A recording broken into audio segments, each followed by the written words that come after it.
Hey y'all, it's your girly band Romali Doster here with another episode of My So-Called Disabled Life. It has been quite a wild bit of days going on lately.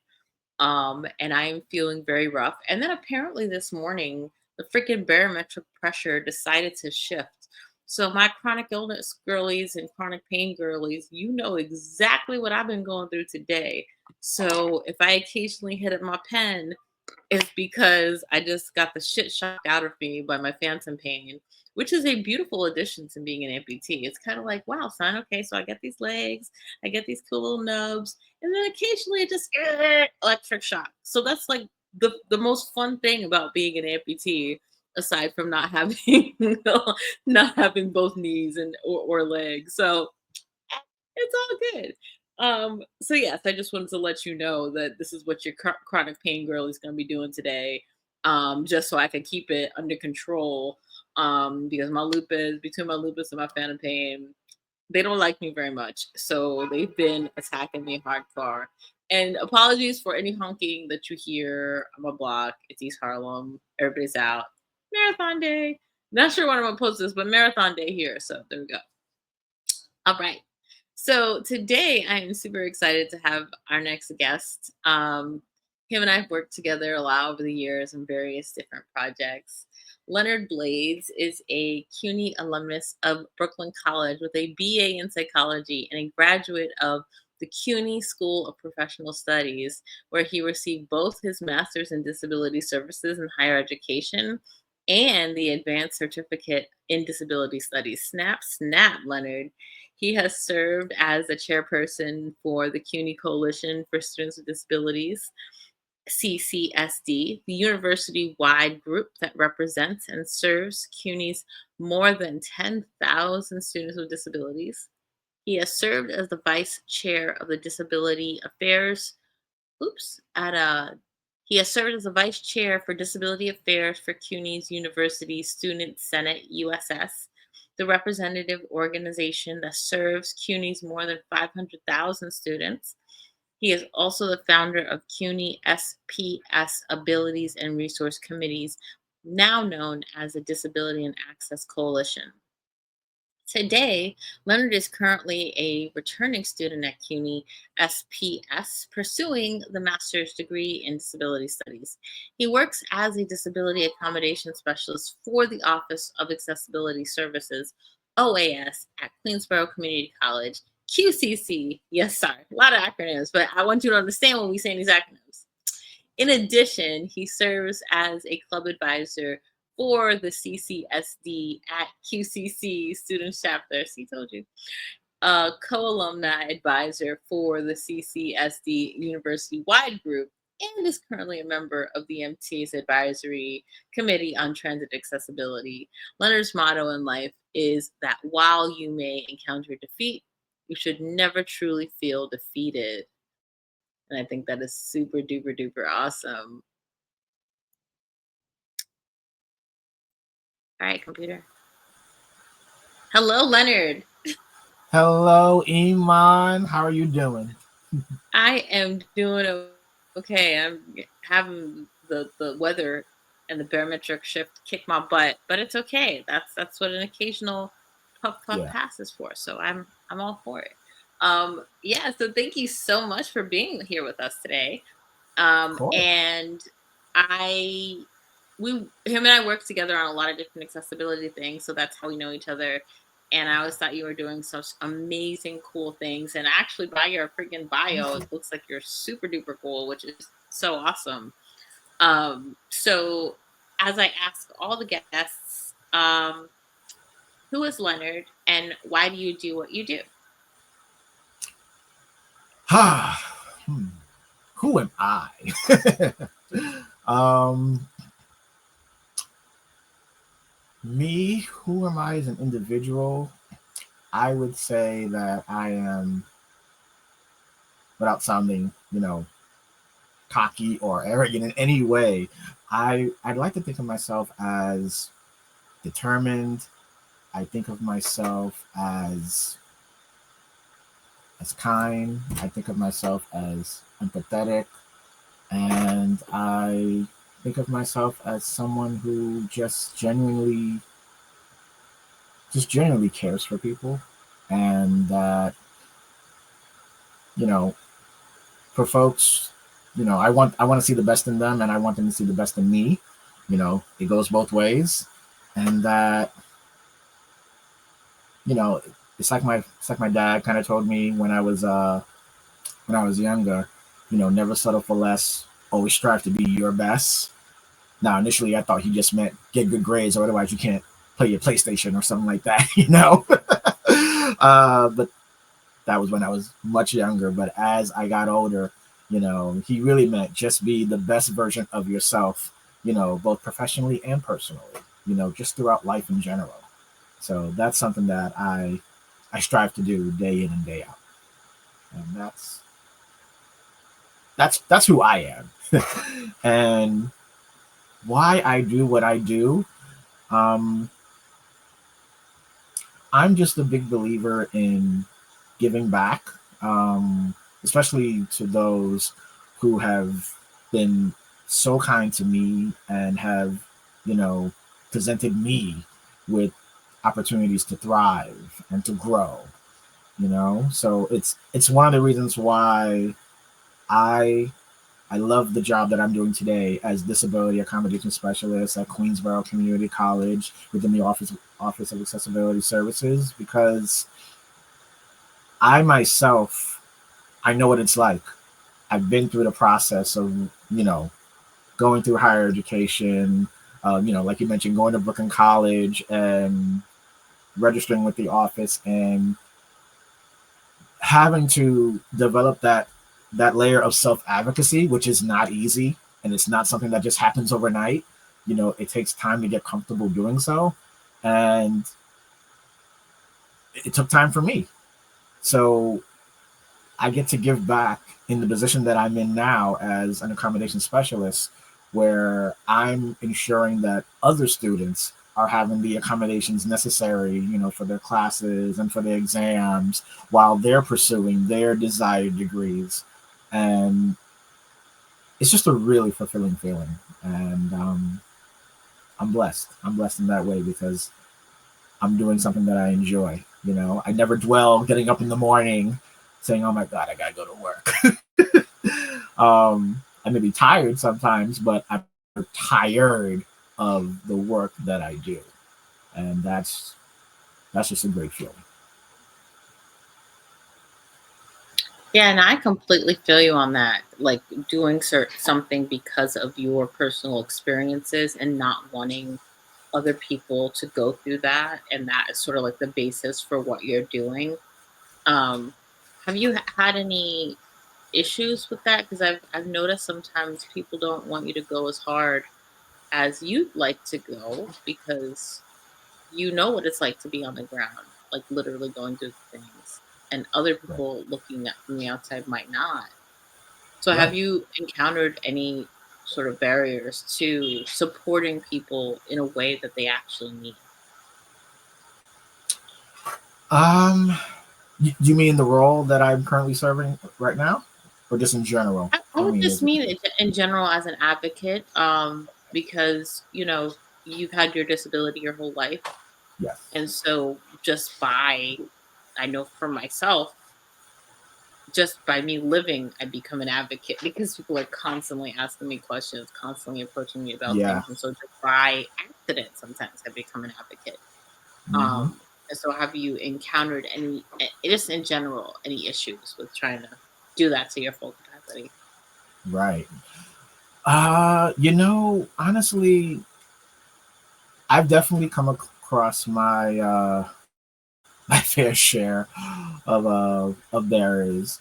Um, but I think for me, um, the two that immediately come to mind are, one is, accessibility.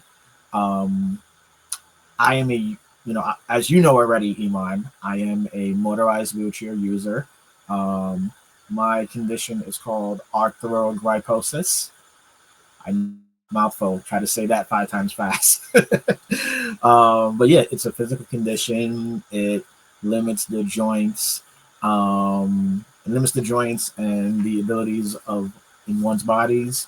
So for me, like I have clubbed feet and hands, and I don't have as much muscle strength within the body. So can I stand? Yes, but walking, that is a challenge. So that is why I am a wheelchair user. You know, and I know it's different for some. It depends on the severity of the arthrogryposis. So I'm just speaking for me, that I have to utilize a motorized wheelchair, to get from point A to point B. And yeah, but in terms of, again, just accessibility, for example, elevators. Elevators can definitely can possess a challenge at times. I can't tell you how many times where I've missed out on appointments or engagements or just going to school because the elevator's out. Having a consistent working elevator is just essential, especially because where I live, I live in Brooklyn, New York. I live on the second floor. This elevator has to be working so I can do what I need to do on a day-to-day basis. And again, just in general, wherever you go, accessibility is a must, so that people with disabilities, just in general, are able to do what we can do, and that we can live our lives to the fullest. And that, yeah, just living our best life.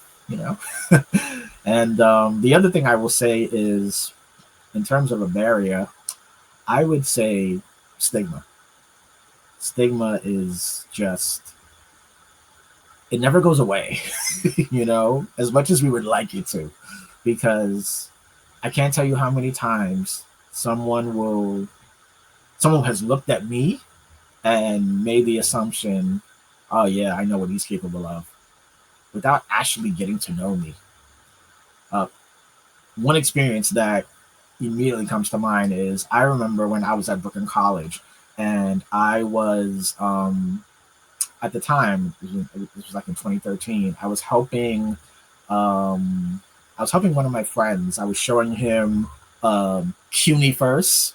CUNY First was the new platform at the time that students had to utilize going forward when it come to doing a lot of important functions like registering for classes, paying the tuition bills, and so on and so forth. So I was on the committee where we were helping with the transition of CUNY First.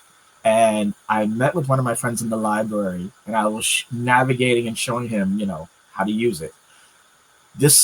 All of a sudden, this one guy, don't know who he is, never seen him before. He just kind of comes up and kind of sits next to us. And as we're doing our thing, he starts talking to us, and he's like, "Oh yeah, what's that?" I'm like, "It's CUNY First," So I explained to him briefly what it is, and then, as again, I go back to showing my friend, what it is, and then at one point, maybe he wasn't paying attention or whatever it is, he asks, "Wait, are you not understanding what this is? It seems simple." And I look at him, I said, "Yeah, it's straightforward, but I'm showing my friend how to use this, and I'm making sure that it's clear." And then his eyes open wide, because in his mind, oh, you're showing him, he's not showing you. And what I appreciate about my friend was that he looked at him and said, "Are you serious right now?" So because he's in a chair, you're assuming that he's the one that needs the help. And then he tried to backpedal. He's like, "Oh, no. He was already done. He was already done. He already showed his colors. He already showed his assumptions. And, myself and my friend said, "You know what? You have a nice day. Just keep it moving." And he eventually just got up. He was like, whatever.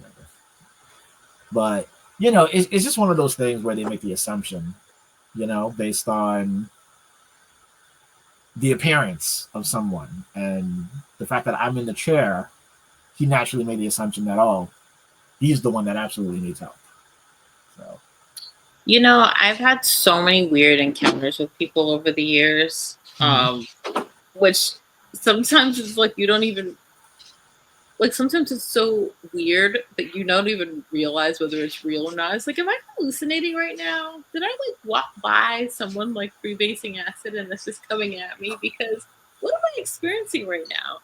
Because some people will say the most wild stuff, especially when you have a physical, visible disability. And I realize, like, have you noticed like people sometimes walk up to you and like touch you in the street? yeah, Yeah. absolutely. Absolutely. I've had some saying, "Oh, I'm praying for you. I pray for you." And then I'm appreciative, but at the same time, I need my personal space. Be like, why are you why are you coming up so close to me? And because I don't know who you are. You can have the Mm-hmm. best intentions, but Mm-hmm. it's always better to be safe than sorry. It's Because almost as if your consent is suddenly like gone when you have a physical disability, and then people think, yeah, "Oh, I can exactly. touch you. What are you talking about? You're public property." That's how I feel sometimes, and I'm like, "What?" So sometimes that's why I feel like, whoa, I must be hallucinating because I know you stranger are not touching me right now. What Yeah, is even right. on? So yeah, I've had a lot of instances like that. Oof. Um, so what would you say to someone who's younger with a disability, or even to a younger version of yourself going through some of these things, trying to like exist in this world that wasn't necessarily designed for us? What would your advice to them be? So that is a good question, and it's funny because my my younger self, much younger, I'm thinking, heading into my preteen years. I definitely didn't have the confidence, and if I'm being honest, just the comfort that I have today, in who I am as an individual with a disability. So I was very, I was very shy, and I was rather cautious, which is nothing wrong with that. It's always good to be careful.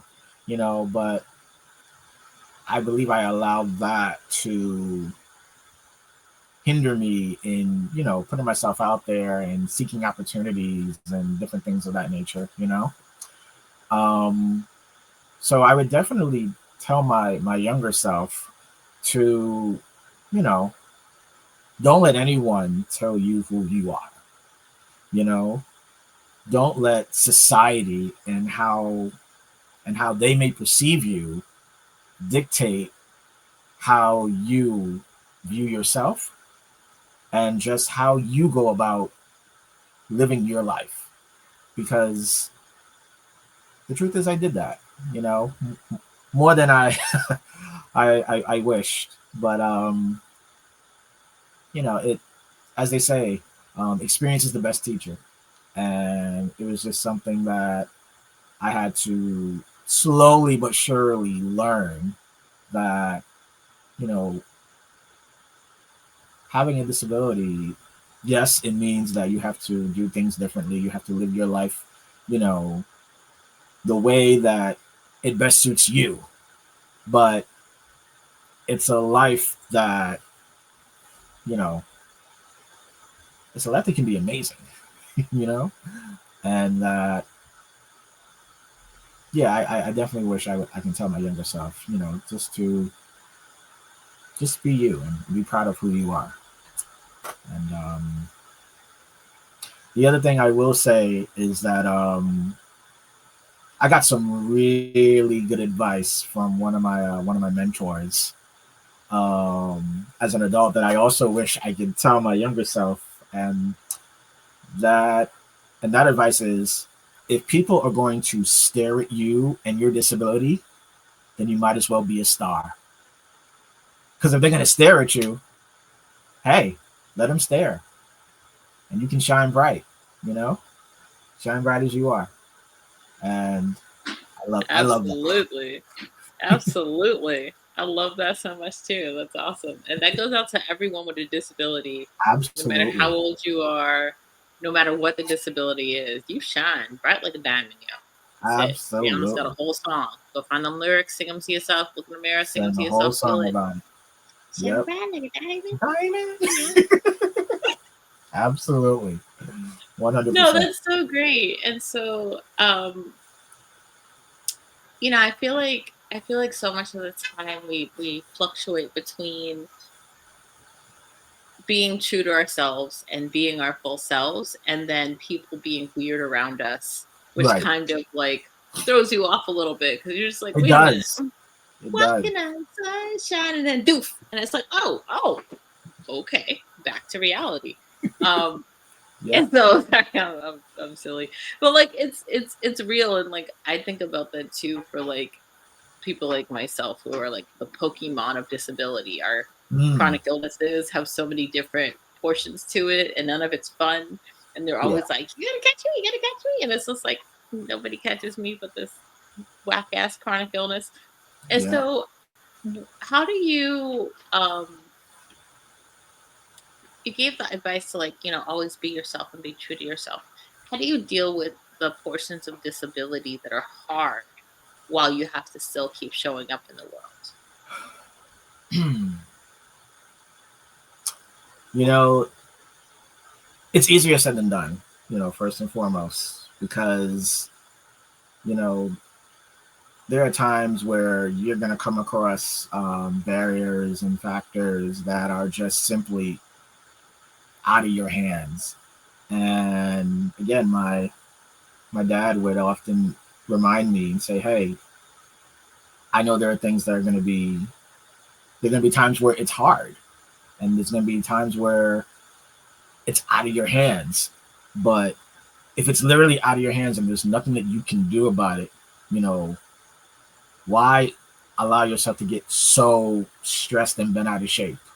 When it's something that there's nothing you can do. And that was something that I too had to kind of had to learn the hard way, and I had to kind of just realize there are just some things that I can't control. You know, like accessoride, accessoride, nickname, stressoride, and whatever other nicknames that are out there for it. Um, those days when accessoride is when it's late, you can't control the lateness, unfortunately. All you can do on your end is how do you react to it? What do you do about it? You know? Same goes when the elevator is out of order. I can't do anything about it. It's out of my hands. You know? What can you do? How do you react to it? So it's, again, easier said than done. Believe me, I'm well aware, and I just try to do the best that I can and just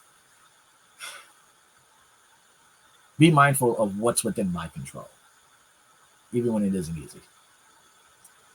And I just have to try to remember that too, because there are days where I'm just like, but I just do the best that I can. I feel you on that. And for folks who aren't aware, so in New York City, where Leonard and I both live, there's a paratransit service called Accessoride or Stress Ride, because sometimes they will stress you out so hard that you want to cuss somebody out. And you can't cuss somebody out because that'll be unprofessional shit. It's like, okay, fine.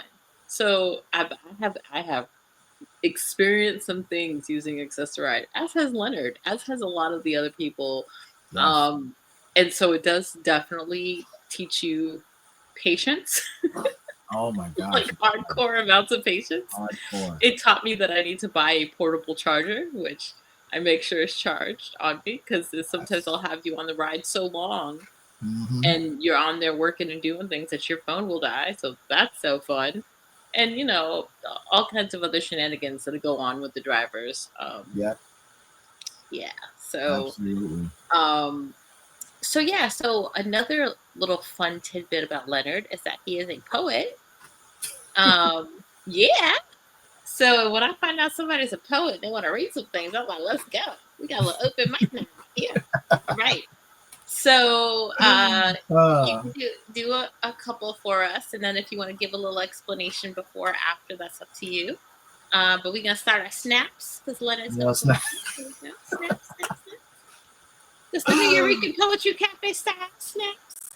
Well, No, I appreciate that. I appreciate that. No, I appreciate the opportunity to share it. And so this one that I'm going to read, it's called the Blades mentality. I just use my last name, the Blades mentality, and I how I came up with it. It was well, first I gotta give a shout out to the CUNY Coalition for Students with Disabilities, CCSD, because it was with them that I came up with this poem, you know, and it was during an event that I even came up with the idea to do a poem, for starters. Um, this was back in 2020 at the height of the pandemic when everything went virtual, and online learning. But CCSD, for our members and just the population we serve, we still have to find ways of keeping our people engaged, keeping our community engaged, especially during a really challenging and unprecedented time. And so in July of 2020, which at the time it was 30 years. It was in celebration of the 88, 30 years. And so we were doing ideas, looking for ideas on how to celebrate that. And so we came up with a student day of action where we had a day um, where we had events just acknowledging and celebrating again the ADA. And one of those events was student empowerment through spoken word. So you had the opportunity to kind of come up with something and share whatever that may be. It could be a quote, it could be a song, it could be something that you read, something that was just you know something that meant something to you. And for me, I decided, you know what? I'm gonna do a poem. Why not? And initially, I was gonna just read something, but then I was like, what if I could come up with something? And I did. It took me all night the night before.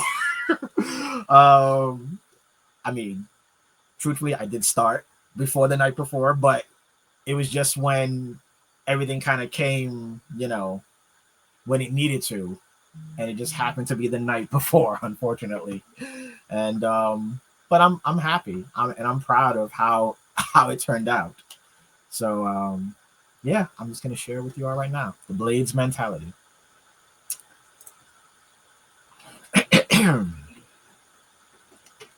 Me. Let me stop.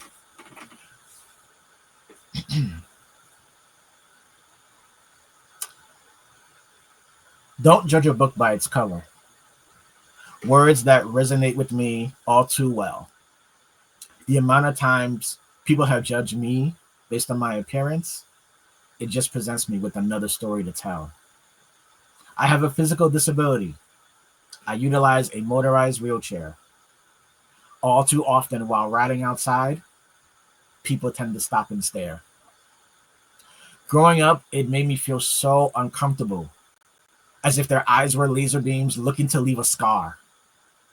I wish I could tell my younger self the sage advice I got as an adult. If they're going to stare at you and your disability, then you might as well be a star. My disability is a part of me.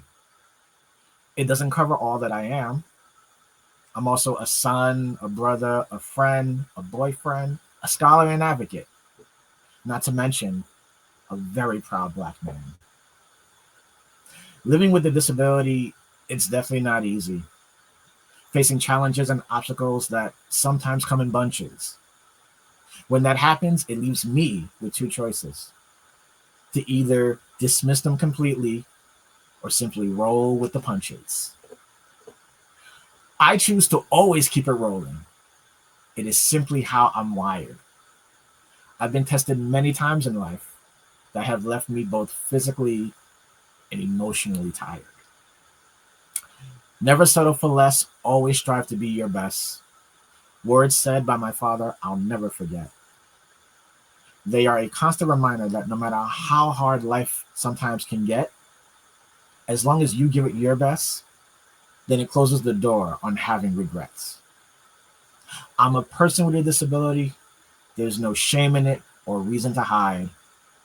So for those who may think I'm looking for your pity, I'll be over here living my best life with pride. Thank you. Snap, snap, snap, snap. All right, all right. So when's the poetry book coming out?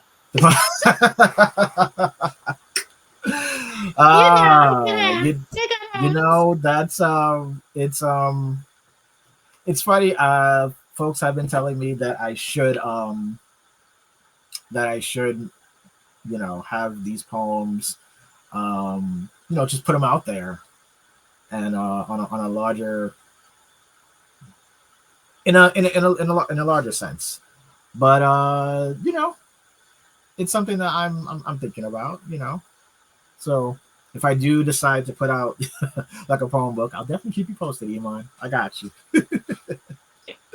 All right, we'll do a 2.0 to the episode so that we can have even more of your poetry up on here. Why not? All right. Do you have another one to share with us? You know what? I do actually. All right, let's go. Yeah. Okay.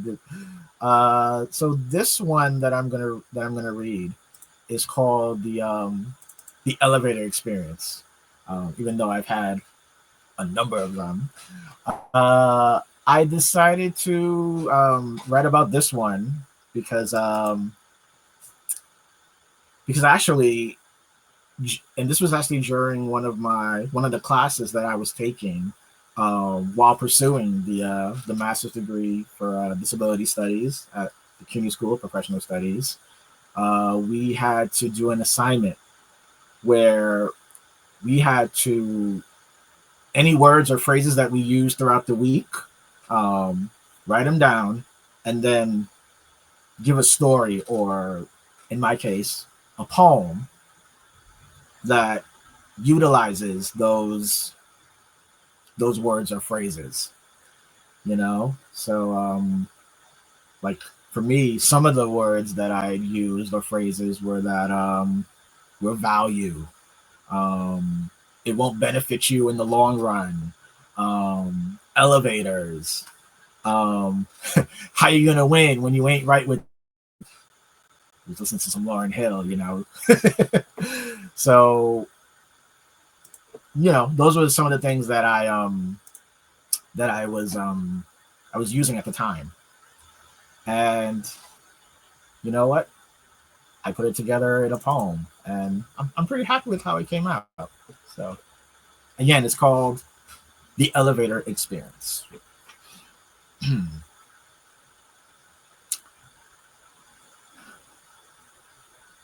Don't stress over things in life that are beyond your control. It won't benefit you in the long run. While I see the value in my father's words, it is still easier said than done. I arrived home from work, feeling good after a productive day. As I headed towards the elevator, the sign on it had this to say: "Elevator is out until further notice. Sorry for any inconvenience." When you're in a wheelchair, it's never the news you want to hear. In those moments, two questions came to mind. How long will it be out? But to the matter at hand, how am I going to get upstairs? I told myself, it's only the second floor. It's going to be okay. But when your ability impacts your ability to walk, it can still feel so far away. My mother and home health aide called 911. It was the only thing we can look to do. Sadly, these are scenarios we're grown accustomed to. Hour 1. EMTs arrive, but it's not an emergency, they said, and cannot assist. While a part of me understood their view, another part of me couldn't help but feel dismissed. Hour 2. More EMTs are sent. But again, it was the same old story, much to my chagrin. How you gonna win when you ain't right within? Those words felt fitting as I got frustrated for having to be in such need. While scrolling through positivity quotes to keep my spirits up, I came across the words, "Excuse me while I succeed." Hour 3 approached, but this time it was firefighters that came to the lobby. Unlike the previous ones who came before, they said that they can actually. Feelings of joy passed through me as I finally got upstairs and was lying in my bed. As tired as I was, it was an amazing feeling of having a pillow next to my head. Living with a disability, it's not an easy thing, and that is a fact.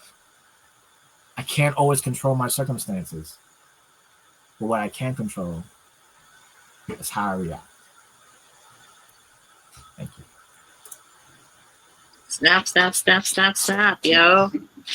All right. That was awesome. And also, when you have a physical disability, you go through that more often than you'd like to. Yeah, So yeah, absolutely. holy crap, yeah. For sure. So I can imagine what this answer is going to be based on the beautiful poems that you just shared. But if we could do anything in the world, what would it be? If I could do anything, like change anything?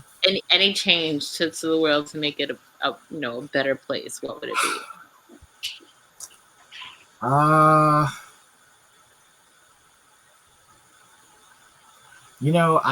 For me, I wish, and I'm sure a lot of people have thought this maybe, I just wish everywhere was accessibility friendly, I mean, I get it. I know there are buildings that were created and, they're just not, they have the stairs and different things like that. And, it is what it is. It was much earlier, like, when it was created, but I would love, for any creation, building, structure, whatever it may be, for it to have, everyone in mind, how it can serve, just everyone to at least as much as it is able to, and think of people with disabilities, because the truth is that's not always the case. We're not always often thought of when it comes to those kinds of things. It doesn't always happen, unfortunately. Quick example, I remember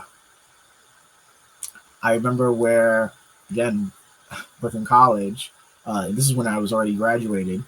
They had they were doing like a Yankees alumni night. And they sent out, an email about, hey, if you'd like to join us, discount tickets. It comes with a hat, Yankees hat with Brooklyn College on it. I was like, hey, I would love that. So I looked at it, and the tickets that were there, they were discount, yes, but there were no wheelchair accessible options offered. And so I emailed, the person in charge, who had sent it my way. I emailed her, and she was very receptive. She was very, understanding. She was like, I appreciate you bringing this to my attention. It was her contact at the Yankees that, that provided the discounted tickets. So she got in touch with them. And after, again, some emailing back and forth, I did get those accessible tickets. So it worked out. I want to make that clear. It worked out. Went to the game, had a blast. But just being thought of, people with disabilities from the beginning, not an afterthought, you know? So that's really what I would love, for our disability community, just not to be an afterthought in any way, shape, or form, if that makes sense. No, that totally makes sense. And I have thought about that so many times because you can tell when it's whether it's someone planning an event, whether it's someone doing where they have to order things or where they have to like book a space or whatever it is. Like you can tell when they're thinking about full accessibility and when they're not. And it's like if you're an afterthought, Yeah, especially when the wild thing is, the disabled community, we're the most diverse minority, as it said. So if we're yeah, such a diverse minority, that means there's a lot of us because there's a lot of diversity in our community. And so if 1 in 4 people have a disability, then why is it that so much of the world is still inaccessible? That just exactly. doesn't make sense to me. If there's so many of us, why is so much of the world still inaccessible? And I think sometimes it has to do with people's internal ableism. they they're so stuck in a non-disabled frame of mind Yeah, and they don't want to get there, and so instead of getting there they just force themselves to do certain things that actually hurt their body and yeah, then don't help to support anyone else with any disability, which I find to yeah, be a very strange psychological absolutely. don't Yeah, look at the world. for sure. For sure. Not totally. So my last question to you is going to be, what is something that you're looking forward to in your life or in the future?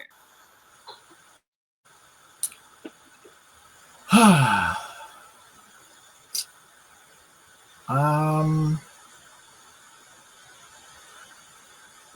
I would say just because I recently I did graduate with that master's for disability studies. So now I'm proud to say I am a three-time graduate of the CUNY School of Professional Studies. And you know, for me, I'm looking forward to just continuing to grow within this field of disability studies, disability services, and higher ed, and just finding ways of continuing to give back and continuing to be involved with the CUNY Coalition for Students with Disabilities, CCSD, and just being able to help the next generation of student leaders you know um, get comfortable and for them to find what works for them as leaders and for them to find their respective contributions within the organization and just I'm looking forward to just spending time with with family and friends because you know I mentioned again before that I'm blessed, and I say that because I have the best mother, the best sister, the best father that I could have asked for because I'm not here without them. It was their encouragement, their love, their support, their never ending support of me. I wouldn't be where I am today, without them. And of course I definitely have to I think about, my uncles and my cousins and my aunts and just everybody. I have a really amazing support system. So I'm grateful for that. And looking forward to spending more time with my girlfriend, obviously, definitely gonna enjoy that, and just continuing to find ways of just growing both professionally and personally.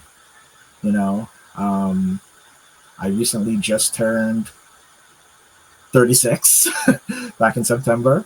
So, 36 is looking good right now. It's off to a good start.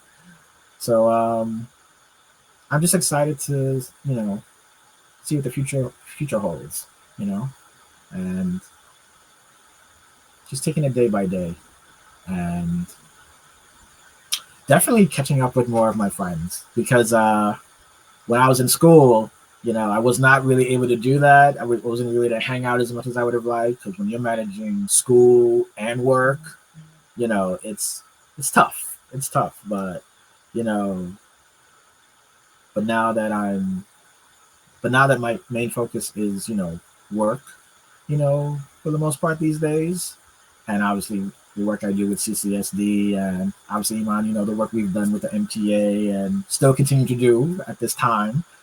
Um, just finding that balance, and now being able to, catch up with them, spend more time with them.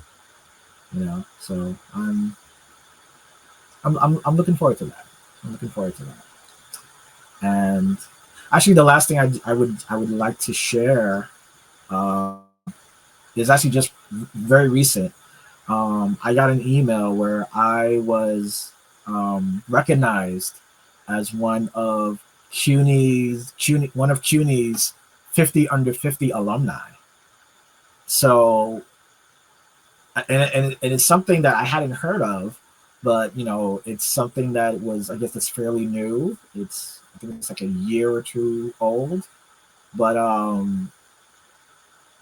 it was an amazing feeling getting the email and saying that someone nominated me, and you know recognize my accomplishments, and the stuff that I'm doing within my field. And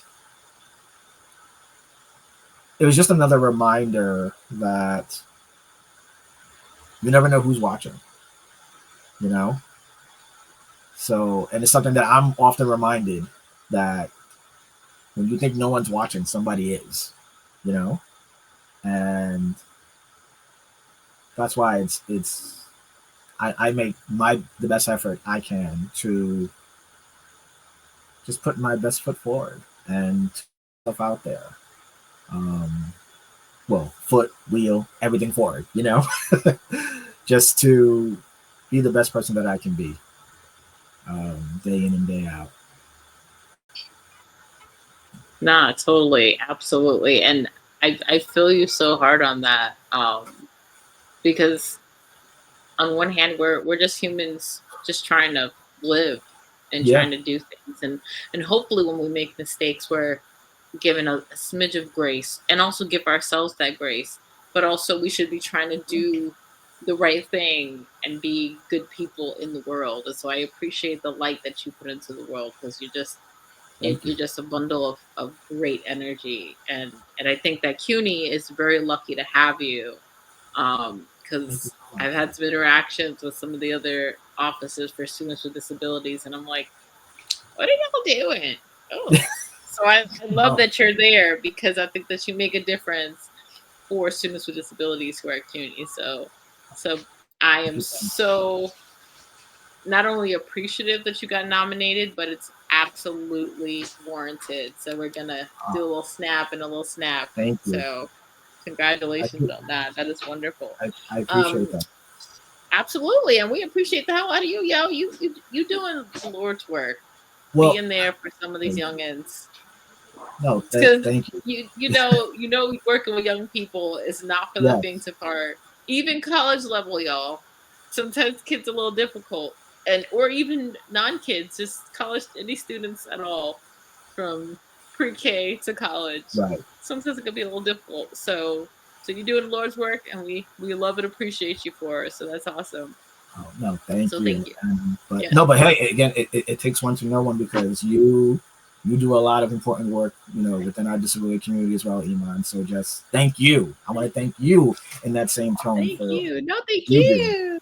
you. Seriously, Thank it really you. it makes a difference. Thank So it really does make a I difference. go because just like you started out in the beginning, I know what it's like to struggle. I know what it's like to be without. I know what it's like to not know like where your next meal is going to come from, or if you have a roof over your head, or if you can even get the mobility devices that you need or your medication. Like I know what that's like, and so I Yeah, never ever ever want to see anyone struggle with yeah, any of it. Like you're entitled to it. You're so I'm going to make sure that you can get it, period. And discussion. yes, So, I absolutely, go hard because I know what it's like to struggle and I don't want anyone to struggle. So that's my yeah, policy. Yeah. for sure. So this has been so fun. Um, I've been planning on bringing people back again next year when Okay. I've got much less. Well, I don't know if I'll have less going on, but I think I will have a shift in certain things. But anyway, we can Hmm. talk offline about that. So thank you so much. Your information is going to be in the show notes. Are there any other ways that people can get in touch with you? Like if they have questions about accessibility, your CUNY, or want to hire you for something or anything? Yeah, I mean, whether that's by email or on Instagram, my LinkedIn, yeah, please feel free to connect. All right, yeah. I'm definitely open to that for sure. Wonderful. All right, y'all. So we'll have that in the show notes. So you absolutely reach out to Leonard Blades. He's awesome and amazing and super accommodating. Thank you. And thank you all for being here with us. And I will see you soon. Bye, y'all. All right. Have a blessed day, everybody.